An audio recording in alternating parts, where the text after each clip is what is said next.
Très chers amis, frères et sœurs, bonsoir, merci d'être présents sur cette vidéo. Il y a des choses qui sont en train de se révéler aujourd'hui concernant l'Afrique, concernant la fausse vision de l'Afrique qu'on nous a véhiculée depuis toujours, concernant les choses qu'on nous a cachées de ce qui se passe en Afrique. On nous a caché aussi qui sont réellement les Africains et ce qui se passe aujourd'hui en Afrique. Il ne faut pas passer outre. Il faut vraiment que vous puissiez vous sentir non seulement concerné, parce que ça vous concerne, non seulement investi, parce qu'on vous a investi depuis des siècles, depuis des années, pour les personnes qui habitent en Occident, donc vous êtes aussi, quelque part, responsable de ce qui s'y passe. Ce que je veux dire par là, c'est qu'il faut vraiment vous sentir concerné, parce que ça vous concerne et ça vous impacte. Aujourd'hui, vous êtes en train de vous rendre compte que ce que je vous disais il y a quelques semaines ou quelques mois, c'est en train de se passer. C'est-à-dire que cela vous impacte directement aujourd'hui, puisqu'on vous dit que le Niger a coupé les vannes concernant l'uranium et concernant l'or. Vous êtes en train de constater que si le Niger, qui est l'un des fournisseurs principaux de la France, coupe ses vannes, puisque c'est déjà fait, ça veut dire qu'il faut s'attendre à des pénuries d'électricité, des coupures d'électricité, des augmentations de factures, encore. Donc, en dehors de venir aller titiller votre intérêt personnel, il faut aussi se poser des questions du pourquoi de la chose, pourquoi ça se passe. Il est très important, peuple de France, que vous puissiez vous positionner, vous documenter et prendre conscience des choses, parce que ce qui se passe aujourd'hui en Afrique a un impact et va continuer à avoir un impact sur tout ce qui se passe dans le monde. Aussi se connecter avec des personnes qui habitent dans ces pays-là pour savoir ce qui s'y passe réellement, comment les gens vivent tout ça. Et nous avons la chance aujourd'hui d'avoir des connexions grâce à Internet, quand ils daignent laisser Internet allumé, puisque vous savez, vous n'êtes pas sans savoir que quand il y a des choses qui ne leur plaisent pas, eh ben, ils coupent l'Internet aux gens pour éviter que les vérités se sachent, mais les vérités finissent toujours par se savoir. Et je suis un témoin de ce qui s'y passe. Quand j'étais enfant, je me souviens qu'on nous montrait à la télévision. On nous montrait l'Éthiopie comme étant un pays aride, très sec, il n'y avait rien, les enfants meurent de faim, et voilà, c'est un pays, il n'y a rien. Je n'ai pas eu encore la joie de venir en Éthiopie, mais ça ne saurait tarder, avec la grâce. Quand je me rends compte de la réalité de ce pays, qui est le seul pays d'Afrique à ne pas avoir été colonisé quand même, il faut le préciser. Quand on voit des réalités de l'Éthiopie telle qu'elle est réellement, eh bien, on se rend compte qu'en fait, l'Éthiopie est très verte.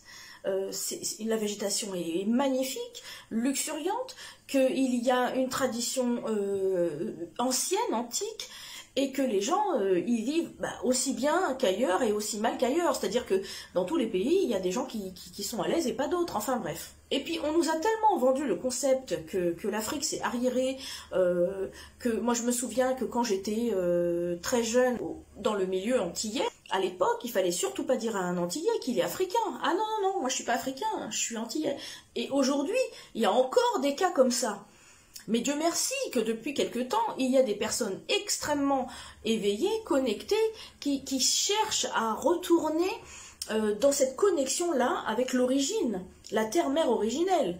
Puisqu'à la base, on dit que l'Afrique est le berceau de l'humanité, c'est le berceau de tous les humains. C'est-à-dire que les Blancs, nous sommes des Africains dégénérés, c'est-à-dire qu'en fait on a dégénéré, c'est vraiment vrai, c'est pas péjoratif, c'est-à-dire qu'en fonction du temps, du contexte, même de l'environnement et du style de vie, eh bien la physionomie des gens a changé. Il faut aller rechercher dans l'ancestralité. Aujourd'hui, les clés du salut de l'humanité ne va surtout pas découler du savoir-faire des Occidentaux qui nous ont montré que leur savoir-faire, c'est d'aller coloniser, d'aller brimer et d'aller voler ce qui ne leur appartient pas. Il faut savoir que les peuples d'Afrique, je parle de tous les peuples d'Afrique, et Dieu seul sait qu'ils sont nombreux, parmi tous ces peuples, il n'y en a aucun qui est parti en dehors du continent pour aller conquérir et coloniser des gens. Donc, parce que ce sont des personnes qui ont tout chez eux. Et ils ont tout et ils ont encore tout chez eux. Sauf que l'Occident, justement, qui n'a pas grand-chose chez lui, est parti à la conquête de ces contrées. Ils se sont rendus compte qu'ils pouvaient exploiter les gens. Ils se sont rendus compte qu'ils pouvaient en déporter une partie vers les Antilles et puis là-bas aller les réduire en esclavage. Et sur place en Afrique aussi, il faut savoir, il faut faire le lien, c'est qu'en Afrique aussi, il y avait les travaux forcés, c'était la colonisation aussi, hein. Donc nul n'a été épargné. Donc il est temps aujourd'hui de retourner en connexion. Alors c'est bien beau de se dire spirituel, c'est bien beau de se dire je vais faire la méditation, je fais des soins énergétiques, j'aide les autres. Mais en fait, toute personne aujourd'hui spirituelle devrait pouvoir entrer en conscience de ce qui est en train de se passer réellement. Car on ne peut pas s'élever spirituellement si on n'est pas ancré dans la matière. Et ce qui se passe aujourd'hui dans la matière doit être résolu. Et c'est bien beau de dire la lumière a déjà gagné, mais en tout cas aujourd'hui sur le plan matériel, c'est pas le cas. Peut-être qu'effectivement, dans le plan subtil, dans l'éther, les choses sont déjà statuées et de toute façon, les prophéties sont en train de se réaliser. Et finalement, si on fait bien attention à tout ça et qu'on continue ce travail de recherche, on peut aussi présager de comment tout ça va se terminer. Quand vous vous dites que ah, c'était si bien avant, on était dans l'insouciance, oui, vous étiez dans l'insouciance, parce qu'on vous a tellement endormi. Mais il faut savoir que comme avant, ça ne reviendra pas. Maintenant, il y a des gens qui vont comprendre ça, intégrer et faire en sorte de se sortir de la situation étriquée. Et là, vraiment, on ne va pas aller vers mieux en Occident. C'est soit on fait tout pour se sortir de cette situation-là, soit on va périr avec. C'est simple, clair, net et précis. Donc, si vous ne voulez pas tomber dans ce piège, à vous de vous ressaisir, à vous de vous positionner, parce qu'aujourd'hui, vous êtes appelé à faire un positionnement, et ce positionnement, il doit être avant tout spirituel. Mais aujourd'hui, effectivement, on vous parle d'unité, on vous parle d'entraide, on vous parle de solidarité, et on vous parle de la conscience du tout. Et on vous parle aussi de la solidarité et de l'intérêt pour l'autre. Le chacun pour soi, je crois qu'aujourd'hui c'est terminé.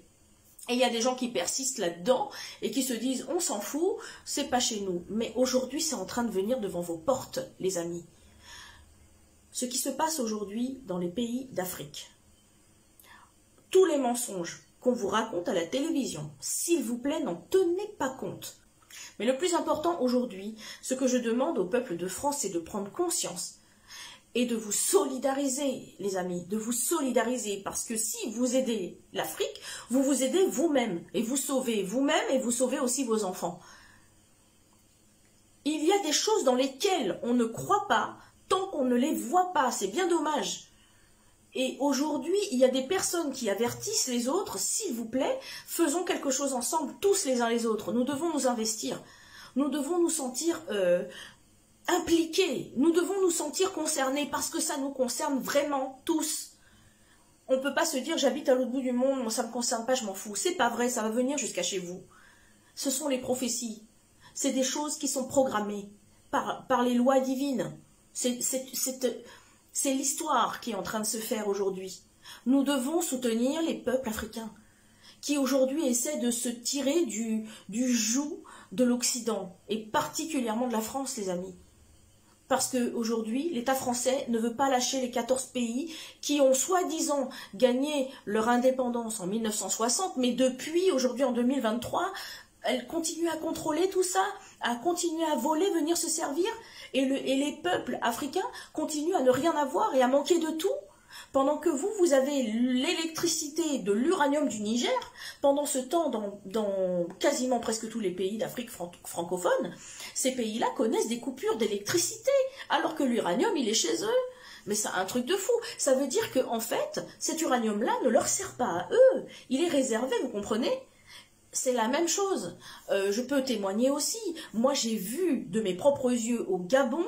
Le Gabon, c'est un pays magnifique. C'est un pays doté d'à peu près 85-90% de forêt. J'ai vu de mes propres yeux des camions avec des troncs d'arbres coupés. On coupe la forêt tous les jours au Gabon. C'est sûrement pas pour donner aux Gabonais. C'est du bois qui s'en va ailleurs. Vous comprenez? Et c'est comme ça partout. Le Mali, c'est une réserve d'or. Le Congo, l'or, le diamant. Le Gabon, le pétrole, le coltan. Vous avez, en fait, pourquoi la France ne veut pas laisser tomber l'Afrique, vous croyez? Pourquoi il y a encore des bases militaires dans tous ces pays-là? C'est pas pour protéger les Africains. C'est pour justement avoir une mainmise sur ces pays et qu'en cas de révolte, et voilà ce qui se passe aujourd'hui d'ailleurs au Niger, eh ben on va vous menacer de vous taper dessus, clairement. Donc n'acceptez pas ça. allez défiler avec les Africains quand ils vont défiler dans les rues. Samedi dernier, il y a eu une manifestation sur Paris. En tout cas, même si vous ne manifestez pas dans la rue, manifestez-vous tout court. Parlez autour de vous, informez les gens. Dites-le, moi je raconte tout ça à mes collègues, je raconte tout ça à mes enfants. On ne peut pas accepter que la France continue à piller, voler et massacrer en fait. On ne peut pas dormir tranquille, les amis. Vous vous rendez compte que vous avez un pays voleur, un pays menteur, un pays qui a persécuté et qui continue de persécuter les autres, mais que chacun s'occupe de chez soi. Mais vous savez que la France, là, aujourd'hui, elle est dans une mauvaise posture, parce qu'elle est en train de devoir se battre sur tous les fronts, je dirais même. Ah oui, parce qu'il y a l'Ukraine, bon, ok, donc là, il va devoir aller là-bas affronter la Russie, ce qui n'est pas rien. Maintenant, il y a les pays d'Afrique qui se soulèvent, donc arrêtez de vous positionner pour un système qui est déjà mort à l'avance. C'est déjà mort à l'avance. Donc, positionnez-vous du côté des justes. C'est un conseil, hein. C'est pas une obligation. Ce n'est pas un ordre, c'est juste un conseil. Je viens ici pour essayer, en tout cas, s'il vous plaît, de vous faire ouvrir les yeux et de vous faire prendre conscience que vous ne pouvez pas cautionner quelque chose qui est injuste et quelque chose qui dure maintenant depuis des siècles. Ça n'a que trop duré. On ne peut pas aujourd'hui assumer ça et marcher la tête haute, dont on ne brime pas nous-mêmes les gens. Mais indirectement, nous sommes responsables de ça parce qu'on en bénéficie. Grâce à ce que la France va piller en Afrique, vous pouvez maintenant avoir des téléphones portables. C'est certes les Chinois qui fabriquent les téléphones, mais les composants, ils viennent d'où? Eh ben, ils viennent d'Afrique, les amis. Donc, c'est pas normal que quand vous allez en Afrique, ils ont quoi? Ils ont des vieux coucous, les téléphones, ça pète au bout de 3 mois. Donc, c'est pas normal, vous comprenez? Peut-être qu'à un moment, il faut aussi un peu cesser d'être égoïste et voir les choses d'une autre façon. Et je vous dis ça en tout amour. Je vous dis ça justement pour que les peuples se réunissent. Je vous dis ça pour que les Africains sachent que tous les Blancs ne sont pas contre eux, qu'il y a beaucoup de personnes en Occident, même des Français aussi, qui sont vraiment contre ce système-là et qui ne cautionnent pas ça. Et j'en fais partie. Donc voilà, force et courage à vous, mes très chers amis, mes frères et sœurs africains, africaines. Courage parce que vous êtes nos devanciers, vous êtes nos gardiens, les gardiens de l'humanité. Donc unissons-nous à côté d'eux pour que nous puissions ensemble maintenant créer cette nouvelle humanité, l'humanité consciente et solidaire. Merci à vous et que l'amour règne.